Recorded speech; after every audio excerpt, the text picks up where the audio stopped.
Future city అథారిటీలోకి వచ్చే ప్రాంతాలు ఏవో తేలిపోయింది. శంషాబాద్ పరిసర ప్రాంతాలు ఫ్యూచర్ సిటీ పరిధిలోకి రానున్నాయి. ఇప్పటికే హెచ్ఎండిఏలో 56 గ్రామాలు కలిసిపోయాయి. వారార్ అవతల శ్రీశైలం హైవే, సాగర్ ఎస్టేట్ హైవేల పరిధిలోని ఏరియాలు ఫ్యూచర్ సిటీలోకి రానున్నాయి.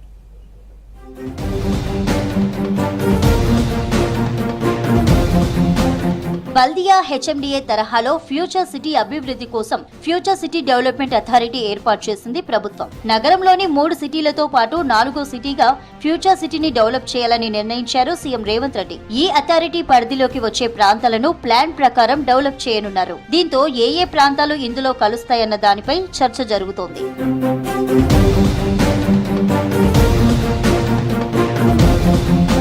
హెచ్ఎండిఏలోని 56 రెవెన్యూ గ్రామాలను ఎఫ్సిడిఏ పరిధిలో కలిపింది ప్రభుత్వం. ఔటర్ రింగ్ రోడ్ అవతల శ్రీశైలం జాతీయ రహదారి, నాగార్జున సాగర్ స్టేట్ హైవేల పరిధిలోని పలు ప్రాంతాలను ఇందులోకి తీసుకొచ్చింది. రాజీవ్ గాంధీ ఇంటర్నేషనల్ ఎయిర్పోర్టు పరిధిలోని శంషాబాద్, దాని పరిసర ప్రాంతాలు ఎఫ్సిడిఏలో చేరాయి. ఈ ప్రాంతంలోనే తెలంగాణ ఇండస్ట్రియల్ ఇన్ఫ్రాస్ట్రక్చర్ టీజీఐఐసి ఆధ్వర్యంలో ఎకనామిక్ జోన్, ఇండస్ట్రియల్ క్లస్టర్లను అభివృద్ధి చేయనుంది ప్రభుత్వం. అథారిటీ పరిధిలో కాంప్రహెన్సివల్ మాస్టర్ ప్లాన్ తో పాటు multi modal connectivity, modern urban amenities కల్పించనుంది.